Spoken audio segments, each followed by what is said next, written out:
pense qu'on va commencer. C'est un peu normal de commencer aujourd'hui à 9h30, mais on était obligé parce qu'il y a beaucoup de thématiques qui se passent en même temps et donc on a essayé de passer la nôtre juste un petit peu avant pour que vous puissiez assister à d'autres thématiques.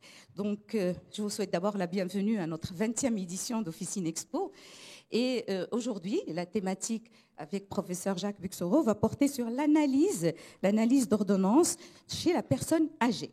Pourquoi on a choisi justement cette ordonnance de la personne âgée? Parce que la personne âgée, théoriquement, enfin d'une manière générale, c'est des ordonnances qui sont polymédiquées. Et donc, il faudrait que le pharmacien d'officine analyse très bien cette ordonnance, voit les effets indésirables, les interactions médicamenteuses et surtout comment les gérer afin que le patient puisse vraiment bien adhérer à son traitement et surtout, en cas d'effet indésirable, on va lui donner justement des possibilités, comment les gérer.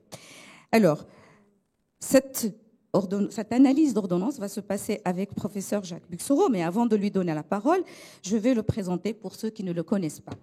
Professeur Jacques Buxoro est professeur émérite aux universités de Limoges. Il est également rédacteur en chef dans une revue que vous connaissez certainement, Actualité pharmaceutique. Il est conférencier à l'échelle nationale, c'est-à-dire en France, et à l'échelle internationale. La preuve, c'est qu'il est avec nous. Il est également membre du bureau SFPO. SFPO, c'est la Société francophone des sciences pharmaceutiques officinales. Alors, énormément de diplômes, comme je disais hier, mais je vais en citer que quelques-uns, sinon j'en aurai pour beaucoup. Alors, diplôme en biologie, en biochimie structurale et métabolique, en chimie organique. Il a également un doctorat d'État en sciences pharmaceutiques.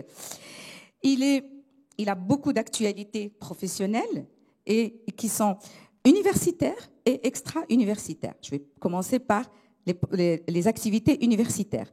Président du jury de thèse pour l'obtention de diplôme en pharmacie, toujours à Limoges.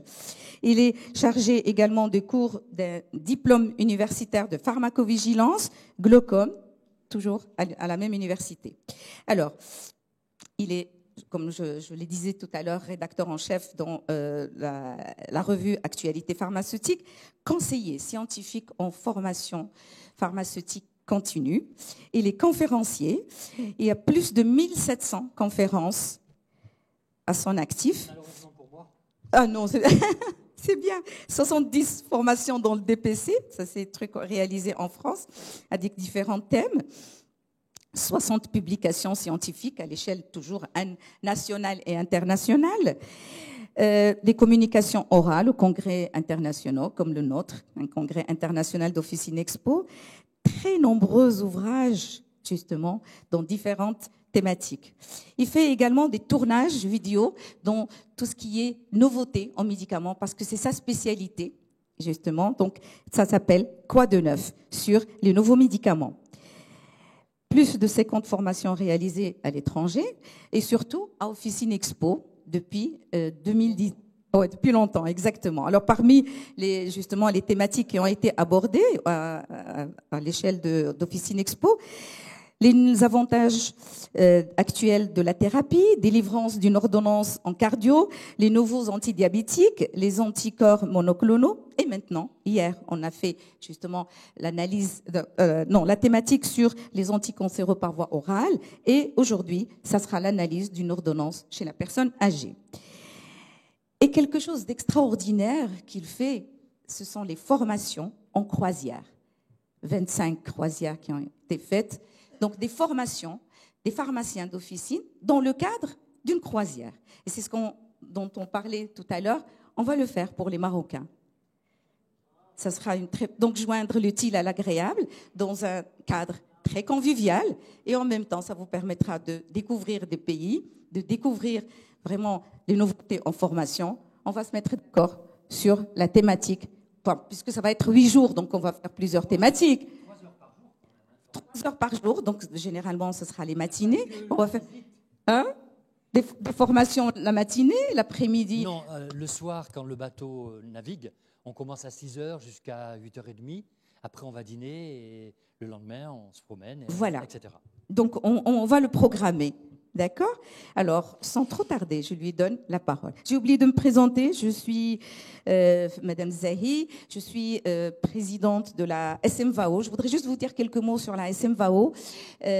Fondatrice et en même temps présidente de la Société marocaine pour valoriser l'acte officinal.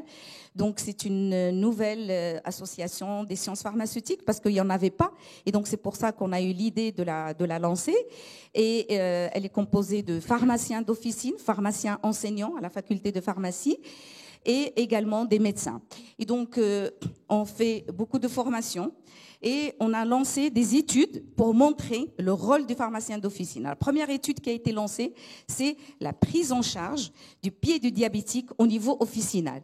Et on a fait également des campagnes sanitaires de dépistage du diabète et on a beaucoup de stratégies dans l'avenir. On a signé également 3 partenariats avec, on a signé avec OPAS, Organisation panafricaine de lutte contre le sida. 2e convention avec le Centre national de pharmacovigilance pour sensibiliser le pharmacien à notifier au maximum les effets indésirables. Donc ça va être des formations et tout. On vient déjà de lancer la première formation à Rabat, mais on va le faire à travers toutes les villes. La prochaine va être le 19 mars, elle va être à Fès. Et par la suite, on va prendre contact à chaque fois avec un syndicat pour faire justement ce type de formation sur place et gratuitement. On a signé également une autre convention avec le FNUAP. Donc, c'est une association qui dépend de l'ONU. Donc, ils vont nous sponsoriser pour des formations sur la SSR, la santé sexuelle et reproductive. Donc, on a commencé déjà par tout ce qui est contraception, donc toutes les méthodes de contraception. Et par la suite, on va voir les maladies sexuellement transmissibles et on avance avec eux. Donc, c'est déjà pas mal pour une association qui débute. Donc, je vous inviterai à y adhérer. Tout de suite, à toi la parole, mon ami. Merci beaucoup. D'abord, un grand bonjour à vous. C'est un réel bonheur d'être parmi vous aujourd'hui. Vous le savez, j'adore ce pays et chaque fois que je viens, j'ai le choc, quoi. Je me plais beaucoup, beaucoup parmi vous. Alors, Aïcha m'a présenté, donc voilà, toutes mes activités qui sont multiples, vous vous en doutez. Alors, ce matin, nous allons aborder un sujet extrêmement important pour vous à l'officine, c'est que faire face à une ordonnance d'un sujet âgé. Alors, je n'ai qu'une heure, évidemment, de présentation, c'est court, mais justement, c'est bien, parce que quand vous avez une ordonnance, on ne peut pas y passer 3 heures, hein, il faut être perspicace, et je voudrais en un minimum de temps vous montrer comment on peut s'en sortir. Bien. Donc, analyse d'ordonnance dans les pathologies du sujet âgé. Alors, quels sont nos objectifs? D'abord, comprendre ce qu'est un sujet âgé. Un sujet âgé, c'est différent peut-être d'un sujet jeune. Vous le savez, il y a des particularités qu'il faut bien posséder. Et c'est pour ça que son ordonnance est particulière et souvent à risque. Bien sûr, comment je peux accompagner mes patients âgés? Parce qu'il y a une forme, il y a une façon d'aborder ce sujet et de lui présenter ses conseils. Et enfin, on terminera par une analyse d'ordonnance. Alors voici du reste cette ordonnance. Vous voyez, elle a beaucoup de lignes et on verra comment on peut s'en sortir face à ces prescriptions que vous avez assez souvent du reste. Parce qu'il y a beaucoup de lignes et il y en a peut-être un peu trop même. Bien. Alors d'abord, pour vous mettre dans l'appétit, si j'ose dire, qu'appelle-t-on vieillissement? Il y a 2 sortes de vieillissement. Il y a le vieillissement normal que tous nous subissons, c'est comme ça, notre organisme vieillit extérieurement et intérieurement. Et puis vous allez le voir tout à l'heure, le vieillissement pathologique. Alors qu'est-ce que c'est que ce vieillissement normal? Ce vieillissement normal touche, vous voyez, tous les principaux organes. Il y en a un qui n'est pas mentionné ici, mais c'est fait pour, c'est le rein. Le rein vieillit très mal. Tous ces organes vieillissent bien sûr, mais le rein en particulier. Il n'est pas mentionné ici, mais il vieillit très très mal. Vous avez 2 organes qu'il faut prendre en compte, le rein et le foie. Le rein, il vieillit mal. C'est vrai que la clairance de la créatinine en vieillissant s'abaisse, alors que le foie, il vieillit bien, parce qu'il y a un grand luxe, si j'ose dire, de cellules hépatiques qui nous suffit pour vivre 100 ans, il n'y a pas de problème. Donc, rein, je vieillis mal, foie, je vieillis très très bien. Et donc le rein, c'est important parce que malheureusement et heureusement, beaucoup de médicaments transitent par le rein pour leur élimination. Si le rein fonctionne mal, les médicaments seront mal éliminés, vont s'accumuler et il y aura un risque évidemment iatrogénique qui va subsister. Alors maintenant, qu'appelle-t-on vieillissement pathologique? Alors ces deux vieillissements se chevauchent. On vieillit de toute façon normalement, mais en plus, certains peuvent avoir des pathologies qui se surajoutent à ce vieillissement naturel. Alors ce vieillissement pathologique, bien évidemment, ça va amener évidemment des polypathologies. Le cœur peut être atteint, le système nerveux, etc. On va voir tout à l'heure. Donc, on considère qu'il y a polypathologie quand le sujet âgé est atteint d'au moins 2 maladies chroniques. Donc, vous savez, ça va très vite, 2 maladies. Il suffit d'avoir un problème cardiaque et un problème neurologique pour tomber dans la polypathologie. Eh bien, cette polypathologie, regardez les chiffres, c'est quand même édifiant. 65% des 65 ans et plus ont des polypathologies et plus de 80, même près ou plus de 80% des 75 ans et plus. Donc c'est énorme. Autrement dit, ce qui nous attend, je ne veux pas vous casser le moral ce matin, mais ce n'est pas forcément réjouissant, hélas. Alors les conséquences, c'est l'altération de la qualité de vie, vous en convenez. C'est une perte d'autonomie, bien évidemment. C'est l'augmentation de la demande de soins. Alors les maladies les plus courantes, vraiment les 2 qui ressortent le plus, mais vous le voyez largement à l'officine, c'est le problème cardiaque avec une insuffisance cardiaque où le malade est essoufflé. Alors son cœur vieillit normalement, mais en plus, certains ont un cœur qui vieillit très très mal avec une insuffisance cardiaque. Vous les voyez arriver à l'officine avec un essoufflement et avec des œdèmes au niveau des jambes. Et ils ne sont pas bien, c'est évident. Et puis des troubles malheureusement neurocognitifs, les TNC qu'on appelle, et particulièrement les maladies d'Alzheimer, etc., etc. Hélas, vous en voyez beaucoup, et ça c'est extrêmement pénalisant pour le vieillissement. C'est évident. Alors d'abord les pathologies cardiovasculaires, qu'est-ce qu'on rencontre le plus? Alors, vous voyez, c'est une maladie courante chez les seniors. 30% des 75 ans et plus ont des pathologies cardiovasculaires. Numéro 1, vous le savez, l'hypertension artérielle. Évidemment, l'hypertension artérielle, facteur de risque cardiovasculaire, c'est normal. L'insuffisance cardiaque. 10% des sujets âgés ont une insuffisance cardiaque. C'est-à-dire la pompe cardiaque fonctionne pas bien. Elle pompe mal. Donc le sang est mal envoyé dans l'organisme. Ensuite, les AVC, accidents vasculaires cérébraux. Alors ça, c'est dramatique parce que ces AVC, évidemment, peuvent donner des handicaps après des paralysies. Vous le savez, alors certains se rétablissent d'AVC, qui ne sont pas trop graves, mais d'autres, malheureusement, ont des gros problèmes et sont obligés d'être souvent en fauteuil roulant. Alors, on peut associer plusieurs pathologies cardiovasques. Vous avez des gens qui ont très souvent une hypertension, mais aussi une insuffisance cardiaque et qui ont peut-être fait un AVC. C'est tout à fait cumulable. Donc, imaginez polymédication, évidemment, et aggravation du pronostic vital, bien évidemment. À côté de ça, vous avez peut-être un petit peu moins connu, mais c'est important.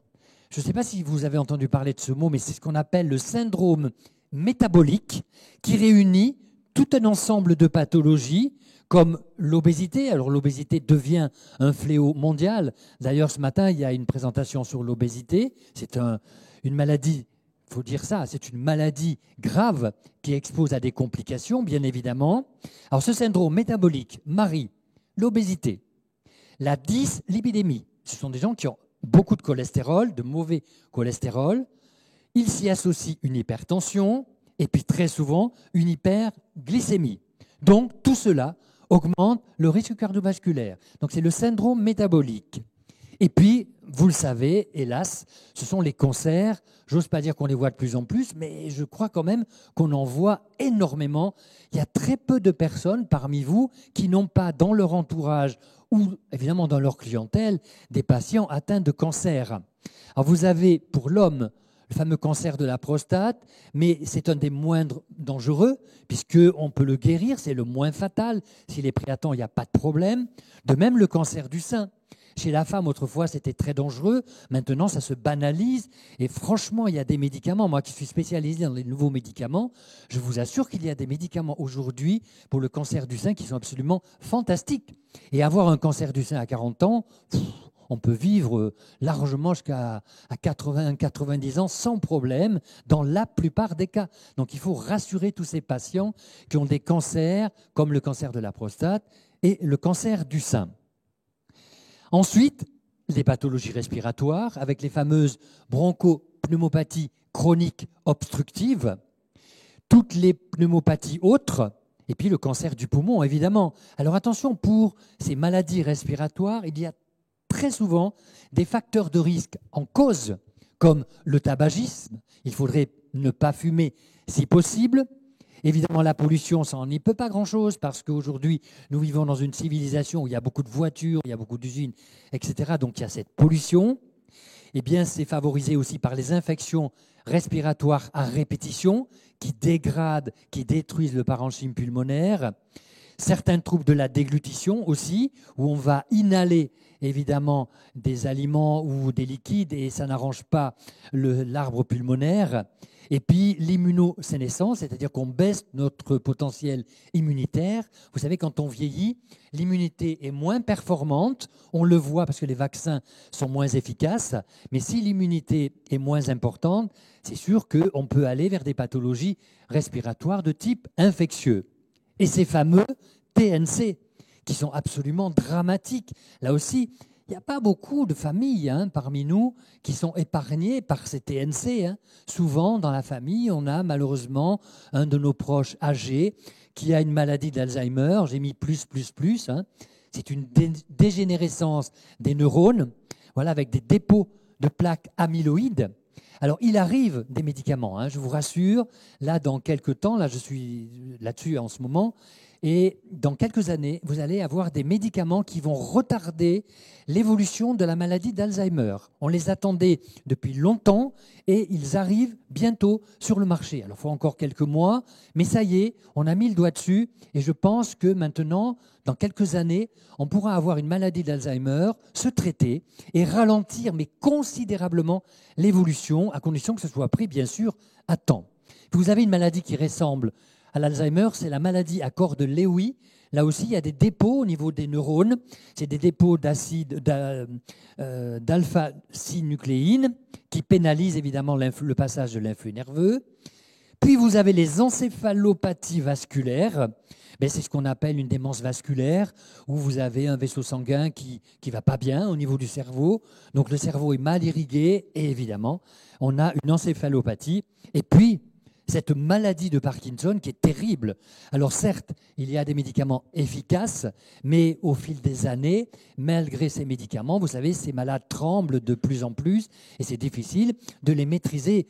Il faut savoir que la maladie de Parkinson est une maladie grave. Voilà. Et souvent, elle prend les gens, hélas, jeunes, 45-50, mais ça peut arriver. Et évidemment, pour vieillir, c'est absolument dramatique. Et puis les pathologies oculaires. Avec un vieillissement normal, c'est la cataracte, mais là on sait faire. On opère et ça y est, le tour est joué. Et là on revoit les couleurs, on revoit tout, on revit.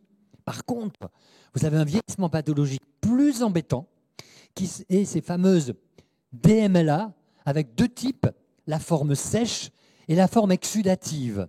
Alors, sincèrement, si je devais avoir une DMLA, je préférerais avoir une forme exsudative parce qu'avec du laser, avec des médicaments qui bloquent les facteurs de croissance vasculaire, on empêche l'hypervascularisation de la rétine qui provoque des déformations visuelles. Alors, vous allez regarder cette grille. Ça va peut-être vous casser le moral, j'espère que non. Regardez bien. Si toutes les lignes sont parallèles, d'accord ? Vous fixez le point rond. Si toutes les lignes sont parallèles, c'est bon.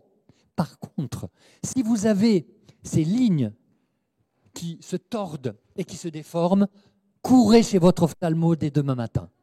Parce que vous commencez peut-être une DMLA.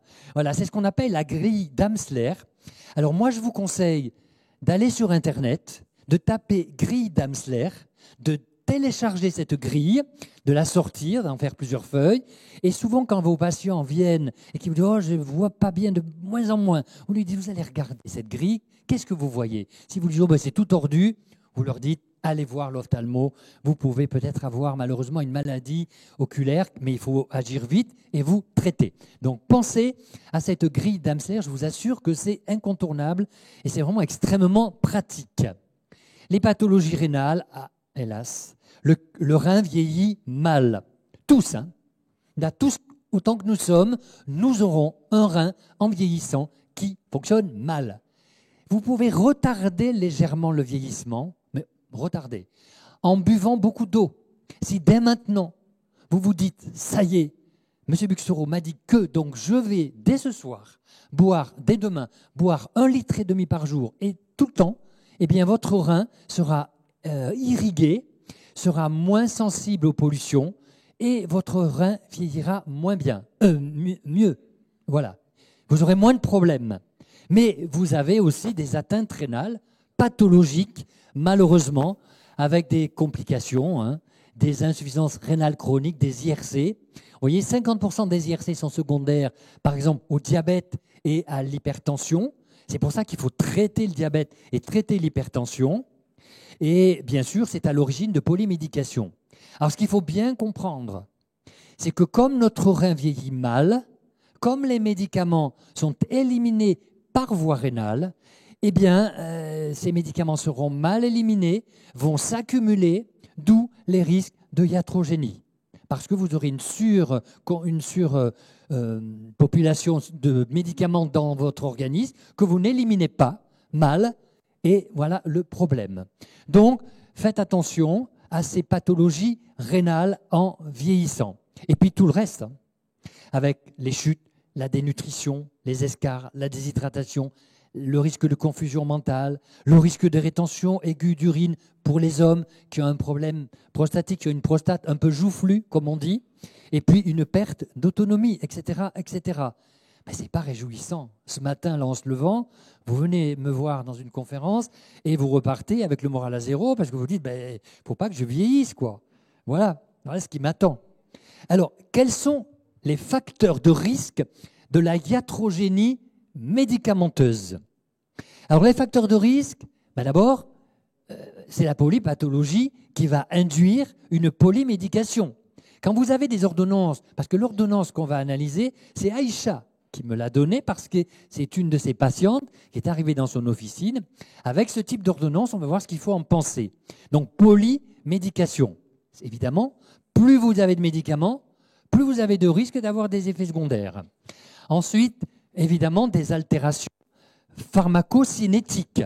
Si la pharmacocinétique ne marche pas bien, par le vieillissement, forcément que c'est un facteur de risque iatrogène. Vous allez mal éliminer, mal métaboliser, etc. Le médicament va s'accumuler.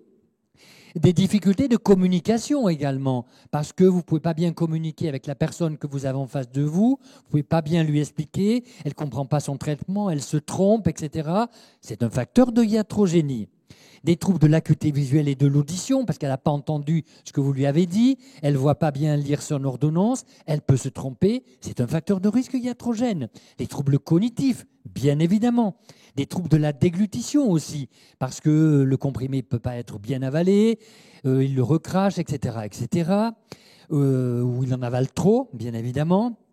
La dépendance, l'isolement social, géographique, les conditions climatiques extrêmes. Quand vous avez des périodes où il fait très, très chaud, l'individu, le sujet âgé, se déshydrate. Et s'il se déshydrate, le volume de distribution du médicament va être modifié. Donc, vous aurez évidemment des concentrations sanguines trop élevées, d'où apparition d'effets indésirables. C'est pour ça que dans les périodes où il fait très chaud, et vous êtes dans un pays où il fait chaud l'été, c'est sûr, mais de plus en plus, je vois en France même l'été, il fait très très chaud maintenant, et on voit des personnes qui arrivent à se déshydrater. Alors c'est très simple, hein. Pour voir si la personne est déshydratée, vous lui faites tendre la main, vous pincez la peau, et si le pli cutané reste, oula, danger. Donc vous lui dites, buvez beaucoup, beaucoup d'eau. Et dans ce cas-là, c'est 2 litres d'eau par jour. en dehors des repas. Alors moi, je conseille par petites gorgées, sans arrêt, tout au long de la journée, je bois un quart de verre, 10 minutes après, un quart de verre, etc., mais ne pas avaler des quantités de verres à la fois, par exemple. Non, il faut que toute la journée, on boive, éventuellement, et même de préférence avant 16 heures. Pourquoi ? Parce que si on boit beaucoup après 16 heures, on va faire pipi toute la nuit, on va se lever, le sommeil va être perturbé. Donc ça, pensez-y. Et puis toutes les perturbations du quotidien, de la vie qui nous entoure, un deuil, un stress quelconque, etc., ça favorise aussi la iatrogénie. Alors comment prévenir cette iatrogénie médicamenteuse chez le sujet âgé ? Eh bien vous, à l'officine, vous avez un rôle primordial. Alors quel est ce rôle ? Ce rôle, c'est détecter des signes qui peuvent signer une iatrogénie. On appelle ça des drapeaux rouges, en anglais red flags. D'accord ? Quels sont ces drapeaux rouges ? Vous avez un sujet âgé qui a fait une chute. Alors cette chute peut venir d'un effet iatrogénique, un médicament qu'il aura pris et qui l'aura un petit peu endormi. Les chutes font partie des red flags, c'est-à-dire quand une personne a fait une chute, vous pouvez vous dire « Ah, il y a peut-être un médicament là-dessous qui a donné des vertiges, etc. Je cherche. » Des troubles de l'équilibre avec des vertiges, ça peut venir d'un médicament. Des pertes de conscience, des troubles de la vigilance, de la confusion, des troubles cognitifs, des troubles du comportement, ça peut venir d'un médicament. Pensez à tous les psychotropes, tous les produits que l'on prend qui sont par exemple des anxiolytiques, mais pas que, des antidépresseurs par exemple, tous ces produits qui sont du domaine de la neuropsychiatrie. Ensuite, l'asthénie. Une personne âgée, c'est sûr, souvent est un petit peu fatiguée, c'est le vieillissement qui induit là. Mais très souvent, l'asthénie peut être due à un médicament. C'est fréquent qu'on voit sur une notice de médicament risque de fatigue, risque d'asthénie, une altération de l'état général, des troubles digestifs. Alors les troubles digestifs sont très souvent induits par des médicaments. C'est pour ça qu'on voit fleurir sur les ordonnances les fameuses IPP, les inhibiteurs de la pompe à protons, comme le pantoprazole, etc., l'oméprazole, qui ne sont pas toujours justifiés du reste, parce qu'ils peuvent perturber la résorption des médicaments. Mais très souvent, les troubles digestifs sont dus à une prise médicamenteuse. Et c'est pour ça qu'il faut très souvent ajuster la prise de médicaments et très souvent, quand on le peut, faire cette prise du médicament pendant le repas, quand cela est possible. Pourquoi ? Parce que ça se mélange au bol alimentaire et souvent on a moins de problèmes digestifs. L'anorexie, il y a beaucoup de médicaments qui donnent de l'anorexie. Et chez un sujet âgé, l'anorexie, c'est pas bon parce qu'il va perdre du poids et évidemment, un patient qui se dénutrit, qui perd du poids, eh bien, ça modifie d'abord le volume de distribution du médicament et puis, franchement, ça le fait vieillir prématurément. Bien évidemment, la déshydratation. Je pense aux sujets qui sont sous diurétique, surtout, par pitié, quand vous avez des ordonnances pour un sujet âgé avec des diurétiques, le conseil à donner, buvez de l'eau. Pourquoi ? Parce que ce diurétique va faire éliminer de l'eau et du sodium et il va se déshydrater. Alors, bien sûr, quand on élimine de l'eau et du sodium, on perd de l'eau, bien sûr, on se déshydrate, mais on perd du sodium. Et quand on tombe en hyponatrémie, vous savez quels sont les premiers symptômes de l'hyponatrémie ? Eh bien, c'est la confusion mentale. On n'est pas bien dans sa tête, on ne se souvient pas, on cherche la monnaie pour payer, etc. Il faut avoir la puce à l'oreille. Il faut se dire, oula, attention, ça vient peut-être d'une déshydratation parce que son problème de diurétique. Alors, quand on est sous diurétique, il faut boire de l'eau, mais pensez aussi à saler suffisamment ses aliments. Le régime sans sel, c'est pas bien maintenant, hein. Il faut un minimum de sodium pour pouvoir vivre. Évidemment, quelqu'un fait une rétention urinaire, ça peut venir d'un médicament à propriété anticholinergique. Il faut y penser, ça. Et les hommes sont très évidemment sujets, à cause de leur prostate, à faire des rétentions aiguës d'urine. Donc il faut faire un sondage, etc. Et ce n'est pas très agréable. Et puis aussi l'incontinence urinaire, l'inverse, hein, peut venir des médicaments. Donc vous voyez, chaque fois que vous avez dans une officine un monsieur ou une dame âgée qui vient pour son renouvellement ou son ordonnance, si en parlant avec elle, vous détectez ce genre de signes, eh bien pensez à la iatrogénie médicamenteuse. Ça peut venir évidemment de leur traitement médicamenteux.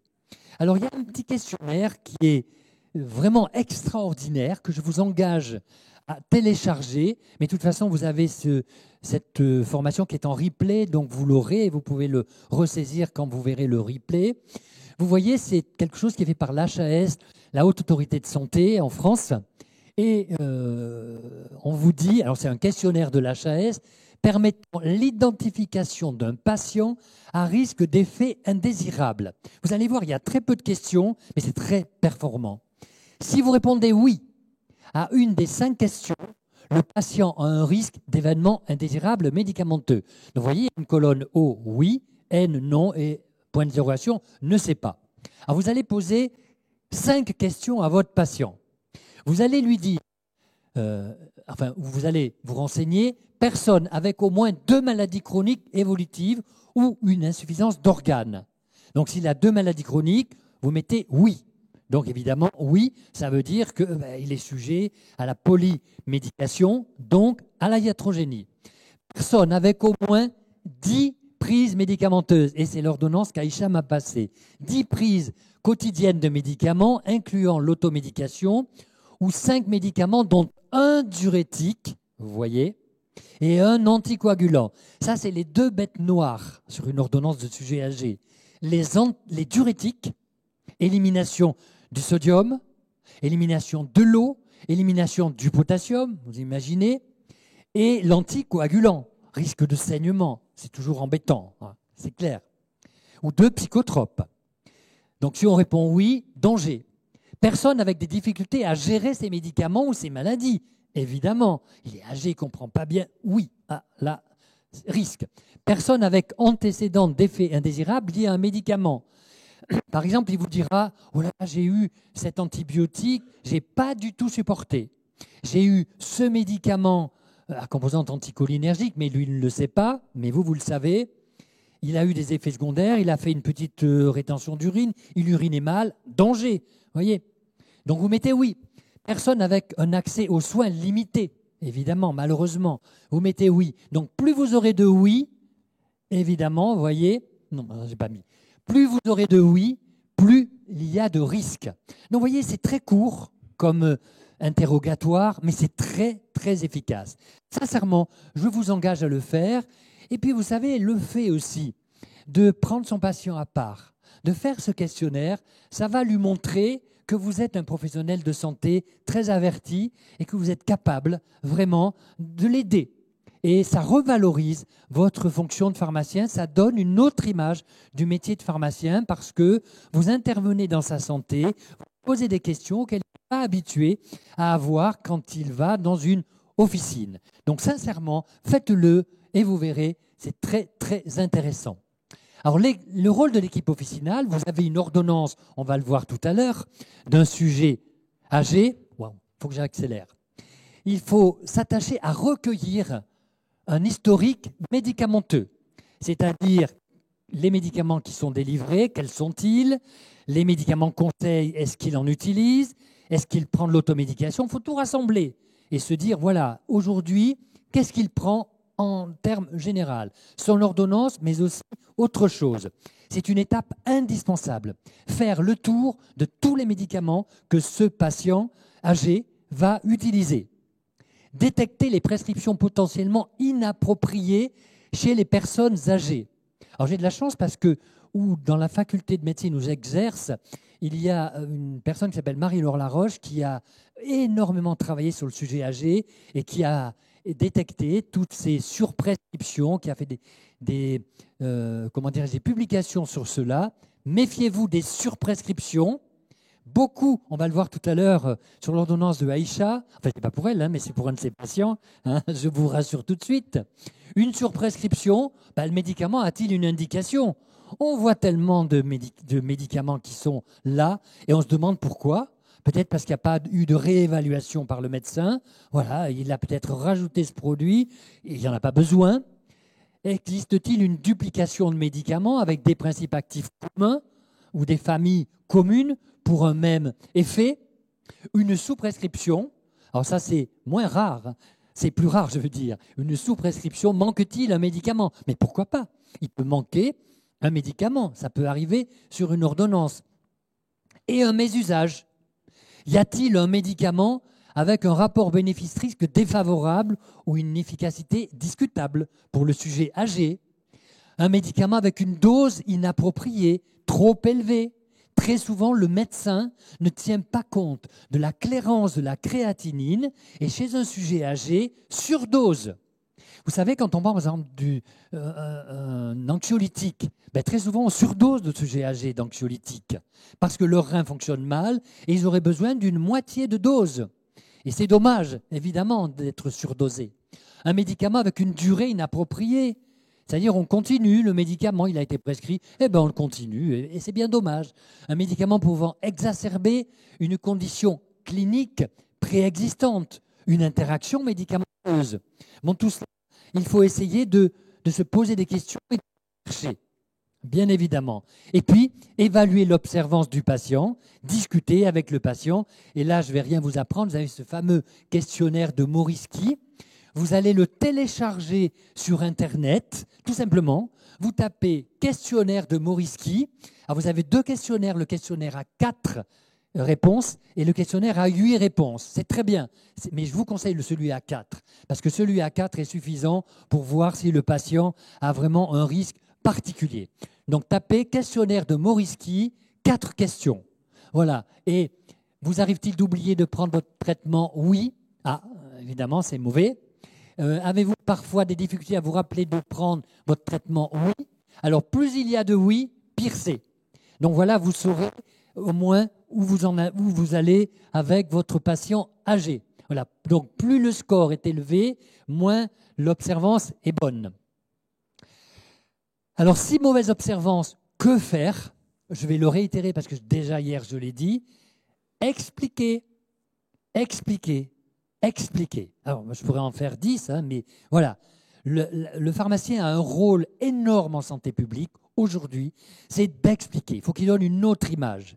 Le médecin prescrit, il n'a pas souvent le temps d'expliquer l'ordonnance, souvent il ne met pas assez de renseignements, le moment exact de la prise, etc. Vous êtes des professionnels du médicament, des vrais techniciens du médicament, avec des très bonnes connaissances que n'a pas le médecin, je peux vous l'assurer.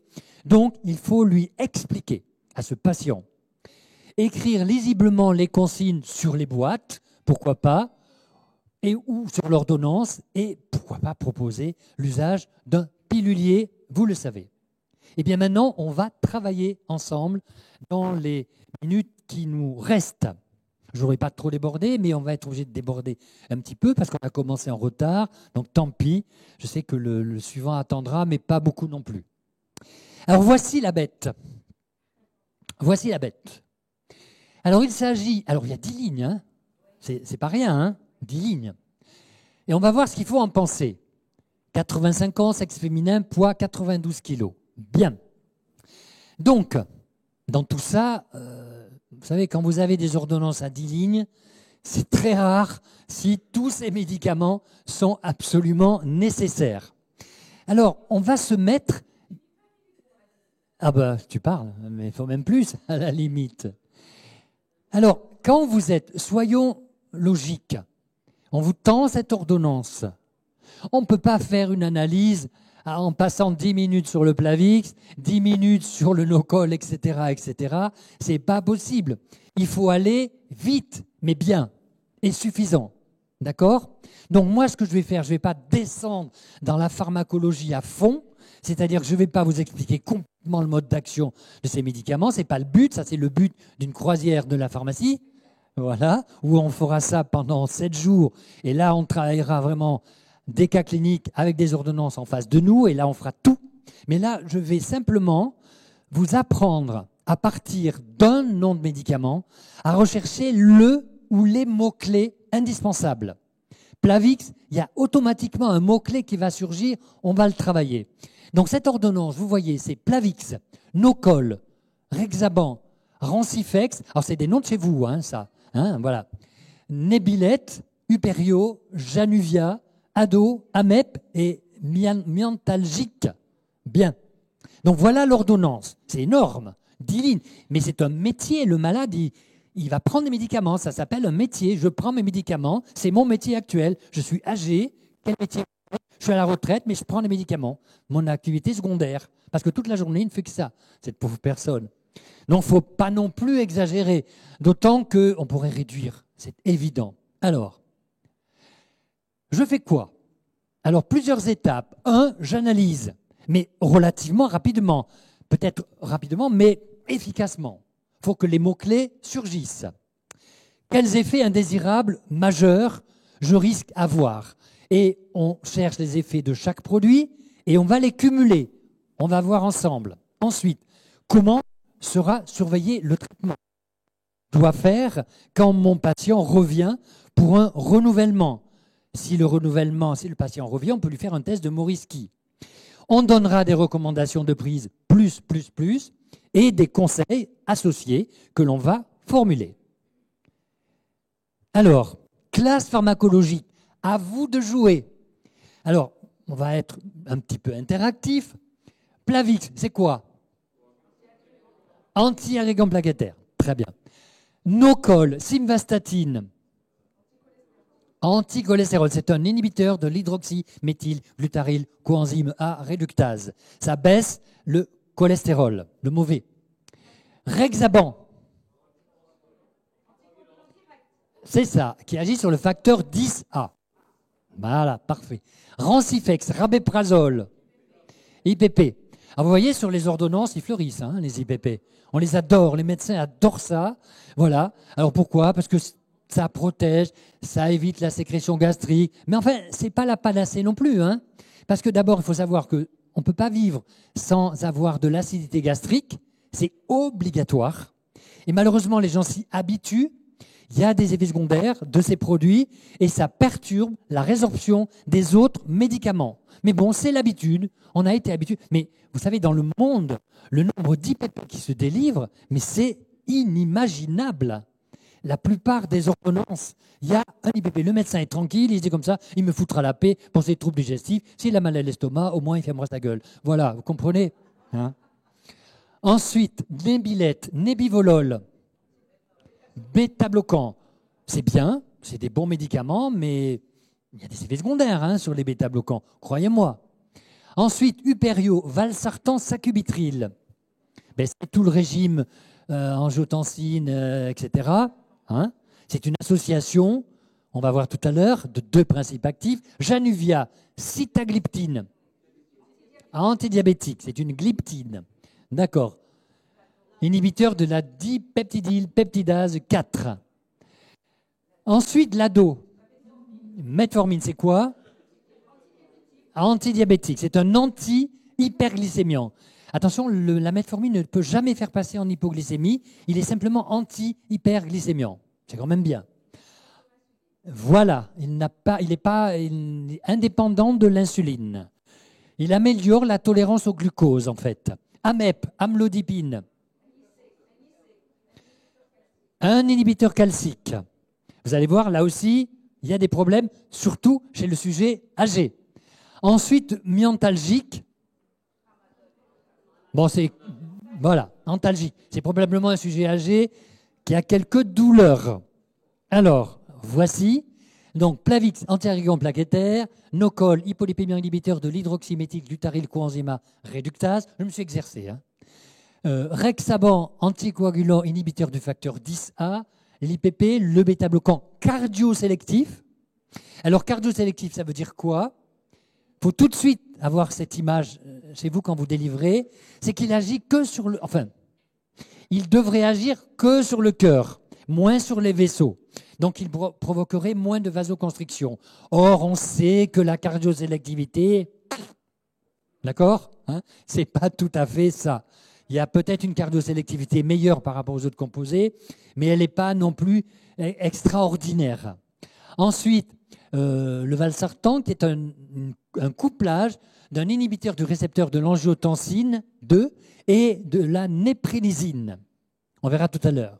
Le januvia, inhibiteur de la dipeptidylpeptidase 4.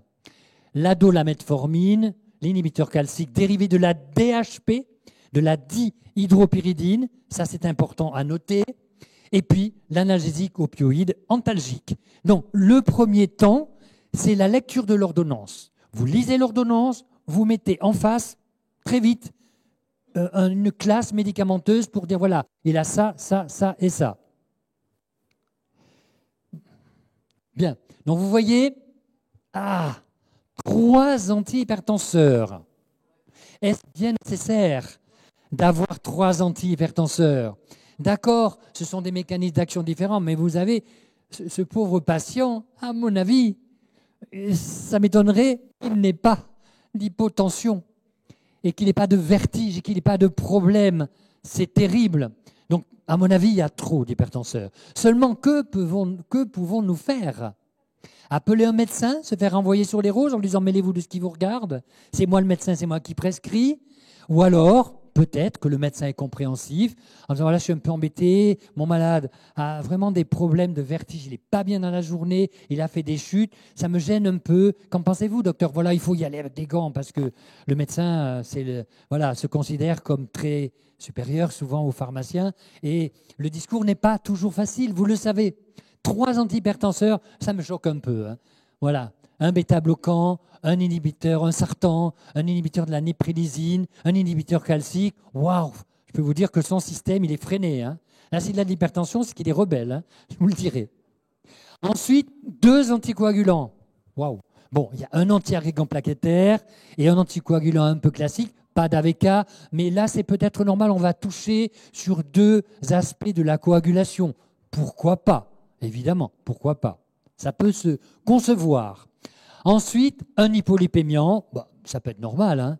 L'hypolipémiant, il a beaucoup de cholestérol, on lui fait baisser son cholestérol, mais attention, quand on donne un inhibiteur de l'hydroxyméthylglutaryl coenzyme A réductase, il y a des effets secondaires, il y a un mot-clé qui s'attache à la prise de statine. Ah, voilà, on le verra tout à l'heure. Ensuite, les antidiabétiques, il y en a 2.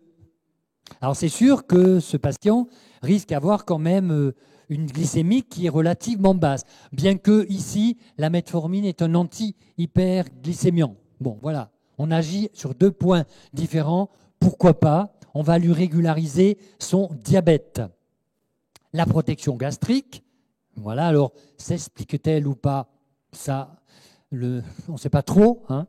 Voilà.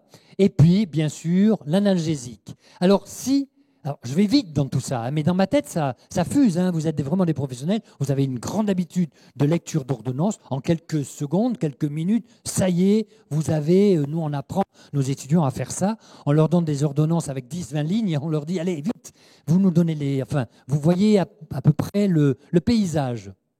Donc, voilà, dans votre tête, vous hiérarchisez, vous dites, bon, allez, on lui traite sa pathologie cardiovasculaire et son diabète, c'est très bien parce que pourquoi pas, hein, on va lui éviter les complications.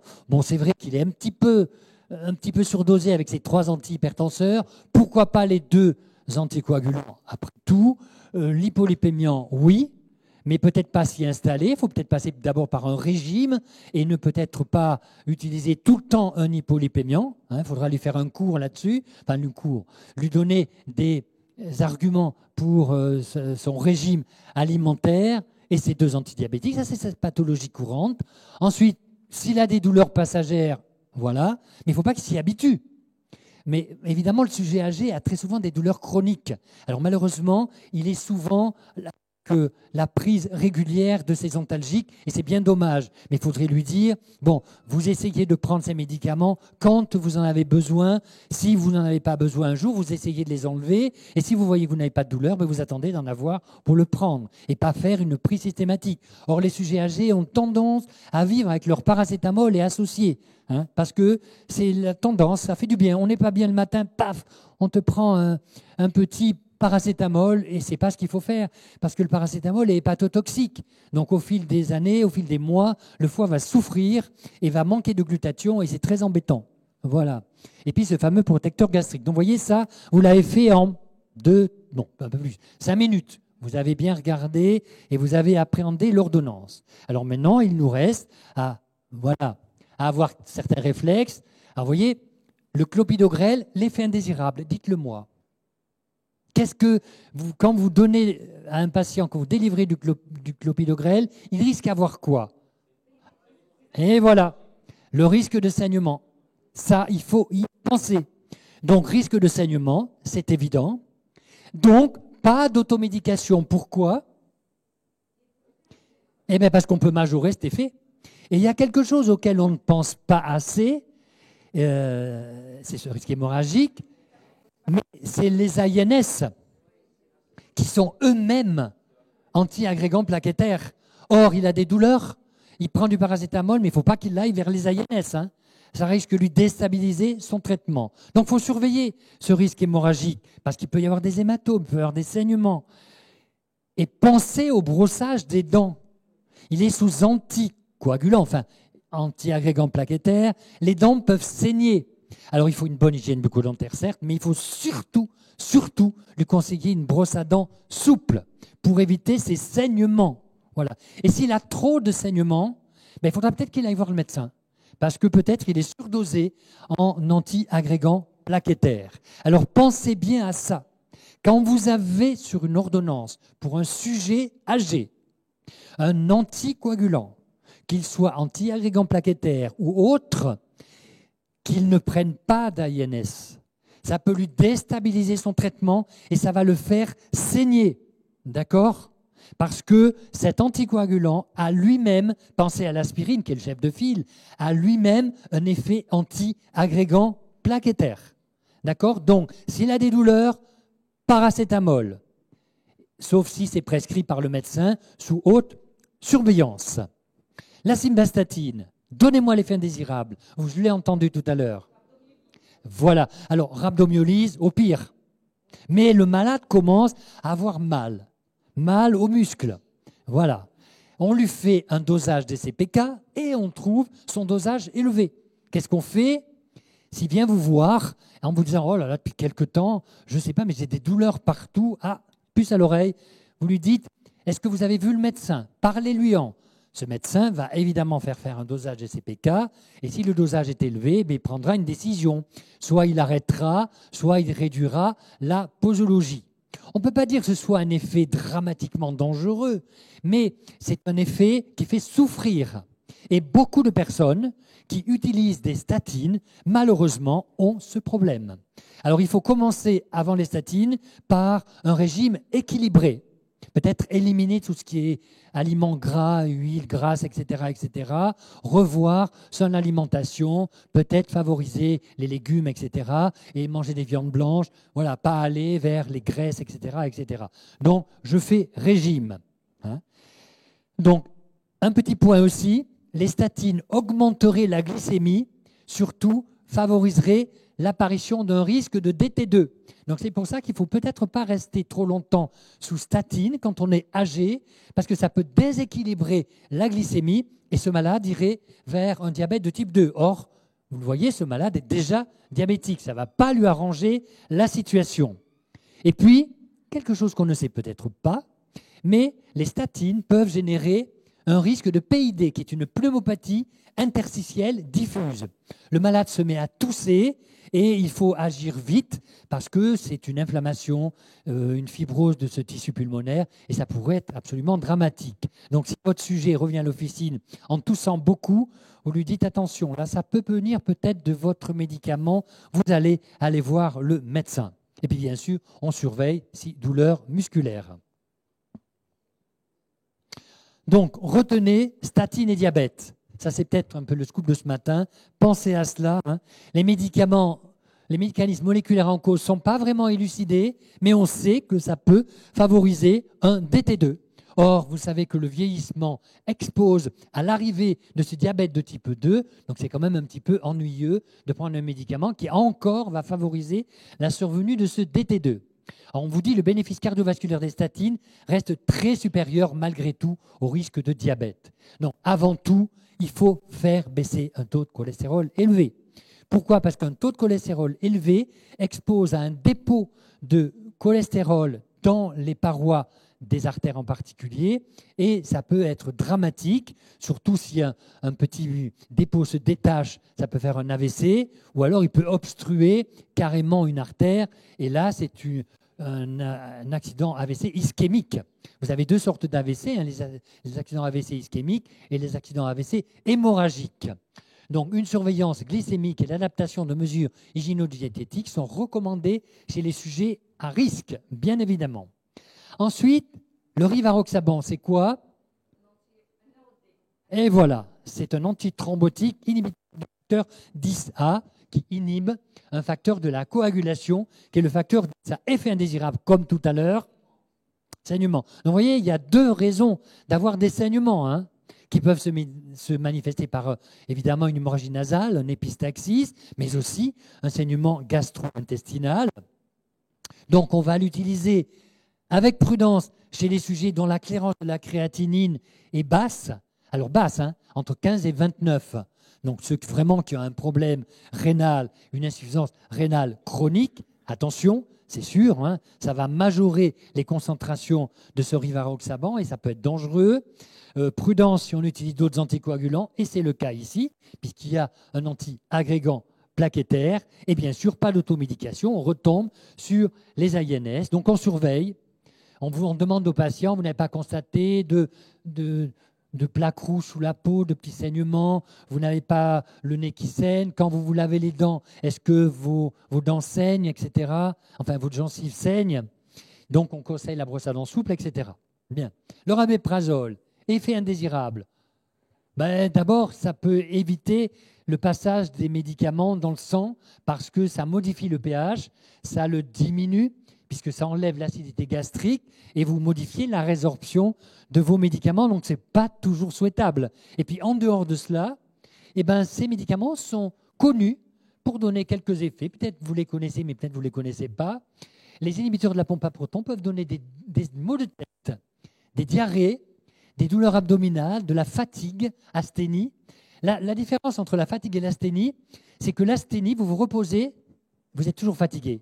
La fatigue, vous êtes fatigué, vous avez fait une longue marche autour de Marrakech et vous êtes fatigué, mais vous vous reposez, vous dormez bien la nuit et le lendemain matin, vous êtes en forme. Flatulence, rage, sécheresse buccale. Ce n'est pas toujours agréable d'avoir ces effets indésirables. Et puis, peut-être ce qu'on ne sait pas assez, et voilà, c'est très embêtant.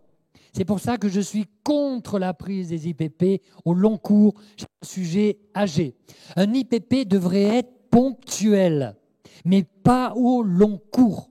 Regardez bien, l'IPP peut provoquer un risque osseux, peut augmenter le risque global de fracture de 10 à 40%. Donc, ici, nous avons une femme âgée avec un surpoids. Imaginez, elle est sous IPP. Franchement, ça me gêne qu'elle reste sous IPP longtemps. Il faut vraiment que le médecin réactualise et voit si vraiment elle a des troubles digestifs et si on ne peut pas lui enlever cette IPP. Ça serait vraiment une bonne chose.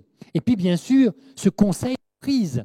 J'ai un inhibiteur de la pompe à protons, il faut différer les prises des autres médicaments. Il faudrait le prendre à distance des autres médicaments. Prendre d'abord son IPP, puis dans la journée les autres, ou faire l'inverse. Mais pas les prendre en même temps, parce que vous pénalisez la résorption de ces médicaments que vous prenez en même temps. Quant au bêta-bloquant, même s'il est cardiosélectif, le bêta-bloquant, ça fait quoi? Ça bradycardise, ça ralentit la fréquence cardiaque, ça c'est évident, le cœur va être très lent, et puis ça peut donner de la vasoconstriction. Et puis ça peut donner de l'asthme aussi, ça peut donner des bronchoconstrictions. Donc ce n'est pas toujours souhaitable, un bêta-bloquant, c'est certain. Mais c'est vrai que c'est une grande efficacité. Donc voyez les effets secondaires, hein. Céphalée, étourdissement, parce qu'il y a ces vasoconstrictions, hein, qui sont au niveau du cerveau aussi, des paresthésies, des dyspnées. de la constipation, des nausées, des diarrhées, de la fatigue, de l'œdème, mais surtout bradycardie, hypotension et des cauchemars. Les malades sous bêta-bloquants rêvent la nuit. Alors quand c'est des rêves super érotiques, ça va. Mais quand c'est des rêves où vous avez une sorcière qui vous suit avec un balai, c'est pas toujours agréable. Voilà. Et puis, vous avez ce problème. Bêta-bloquants et glycémie. Renforcer la surveillance glycémique. Et oui, les bêta-bloquants exposent à l'hyperglycémie. Et ça peut évidemment masquer les symptômes d'une hypoglycémie. Pourquoi? Parce que ça bloque les récepteurs bêta. Vous savez que quand le malade tombe en hypoglycémie, il réagit. Donc son cœur va s'accélérer parce que le cerveau, évidemment, lui dit « Eh oh, j'ai pas assez de sucre, tu m'en envoies ». Donc le cœur se met à pomper pour envoyer au maître de l'organisme du sucre. Et là, il ne peut pas, le cœur s'accélérer. Donc le malade tombe dans les pommes. Ça y est, il est par terre. Que faire? Donc vous voyez, ça peut masquer malheureusement les symptômes de l'hypoglycémie. Il faut le savoir. Voilà. Alors comment interrompre le traitement si on veut arrêter un bêta-bloquant? Surtout, je diminue progressivement la prise de ce médicament. Jamais d'interruption brutale. Le valsartan et le sacubitril, c'est une association de principes actifs. Alors on risque l'hypotension, c'est évident. L'hyperkaliémie aussi. Et bien sûr, ça peut altérer la fonction rénale. Alors existe-t-il un risque allergique? Oui. Chaque fois que vous donnez un IEC ou un sartan, vous avez un risque d'angio-œdème. Ça, il faut le savoir. C'est bien marqué, évidemment, dans les documentations que vous avez. Alors, vous voyez, les sartans, voilà, on bloque le récepteur AT1 de l'angiotensine 2, donc on a plutôt une vasodilatation, on a plutôt vraiment un repos du système sympathique et on n'a pas de rétention sodée. Voilà. Et la néprénisine vient rajouter un mécanisme complémentaire. C'est un nouveau principe actif qui empêche la dégradation des peptides natriurétiques. Donc, ça fait un peu comme un diurétique. Donc voilà, c'est quand même intéressant de donner cette association chez un sujet qui a tendance à l'hypertension artérielle. Enfin, la glyptine, l'effet indésirable, c'est l'hypoglycémie. Là, c'est un inhibiteur d'une enzyme, donc on risque d'aller vers l'hypoglycémie avec des céphalées. Et il y a un risque grave, c'est la pancréatite. On ne le sait pas assez, mais chaque fois qu'un malade prend une glyptine, pensez à ce risque pancréatique. L'hypersensibilité également. Januvia doit être arrêté en cas d'allergie. Et bien sûr, pas d'automédication, d'autant qu'il y a évidemment de la metformine. Alors la metformine, vous le savez, il y a comme... Pardon? Oui, elle agit à plusieurs niveaux. C'est un anti-hyperglycémiant. Voilà. Alors cette metformine a quand même des petits soucis de nausées, etc. Mais il y a quelque chose à savoir. Vous avez un malade âgé qui est sous metformine. Bien sûr, il est sujet à avoir des interventions chirurgicales. Qu'est-ce qu'il faut faire? Arrêter. Alors, voilà, la veille. Mais maintenant, il y a certains médecins qui opèrent malgré tout sous metformine, c'est comme ça. Mais théoriquement, une imagerie médicale ou une intervention chirurgicale, on arrête 48 heures avant. Metformine et fonction rénale, ça ne fait pas bon ménage. C'est clair, la metformine est dangereuse pour le rein. Voilà. Pensez aussi à l'acidose lactique, avec pas mal de symptômes. Je ne sais pas si vous les connaissez, ces symptômes, mais ils sont quand même très embêtants. La dyspnée, les douleurs abdominales, les crampes, l'asthénie, etc., etc. Alors, j'en ai pas pour longtemps, mais comme on a commencé un quart d'heure en retard, voilà, j'arrête dans quelques minutes et c'est bon. Voilà. L'amlodipine, c'est un inhibiteur calcique. Pensez à cela. On empêche le calcium de rentrer dans les vaisseaux sanguins. Donc, les vaisseaux sanguins vont rester dilatés. C'est la grande vasodilatation. Donc, un sujet âgé, retenez ça, sous amlodipine, quand il va se lever le matin, il peut avoir des vertiges. Pourquoi? Parce que ces vaisseaux sont dilatés au niveau des jambes. Ça fait une bouteille Perrier, c'est-à-dire qu'il n'a plus de sang dans la tête, tout est en bas. Tout tombe en bas. Donc, il va avoir des vertiges. Voilà, donc il faudrait qu'il mette le pied par terre, qu'il attende un petit peu. Quand il voit que tout va bien, il se relève. Et voilà. Bon, il ne veut pas passer.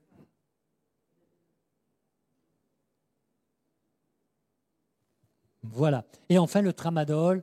Bon, voilà, pensez à ce tramadol quand même, qui est un petit peu embêtant, qui fournit des effets indésirables. Donc, j'ai fini, je résume.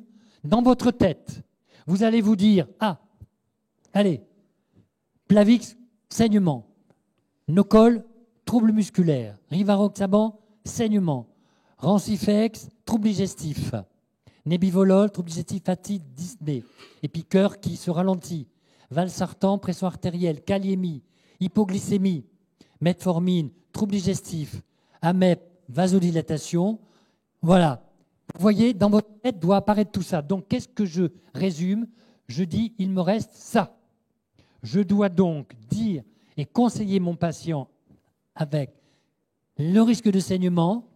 Il peut avoir des douleurs, venez me voir, des troubles digestifs, de la fatigue, une pression artérielle qui chute. Donc, attention, j'ai mis en caractère d'imprimerie les embêtants. Baisse de la kaliémie ou hyperkaliémie, hypoglycémie, céphalée, vasodilatation, vertige. Voilà ce que c'est l'analyse d'une ordonnance. Vous avez vu? Donc on va très vite, on reprend les mots-clés, et voilà. Donc votre équipe officinale, eh bien, on explique, on s'occupe de l'observance, des effets indésirables, pas d'automédication, et je bois beaucoup d'eau. Voilà. Alors pensez à ça, mais ça on l'a vu. Voilà, je voudrais remercier tous les organisateurs. Et la belle photo que vous avez ici, et vous avez la personne à côté. Merci beaucoup. Merci beaucoup. J'ai un petit... Mais non. Merci. C'est commencé super. Merci. Et en votre nom et en mon nom, je remercie professeur Jacques Buxoro pour cette très belle analyse. Maintenant, vous connaissez comment ça se passe. Donc, d'abord, on voit le profil du patient. Vous avez vu, aujourd'hui, c'était notre patient, il est âgé. Donc, vous avez vu vraiment toutes les parties pour analyser justement ce que c'est que l'âge, ce que ça représente. Ensuite, l'analyse de l'ordonnance, donc médicament par médicament. Et on aurait aimé avoir beaucoup plus de temps pour pouvoir justement discuter. Dommage, on a juste 1 heure. Mais je vais vous annoncer quelque chose de très, très positif. C'est qu'à partir du 1er mars, vous allez avoir le replay de toutes les thématiques qui ont été abordées à Officine Expo. Et vous allez avoir justement cette présentation que vous pouvez avoir.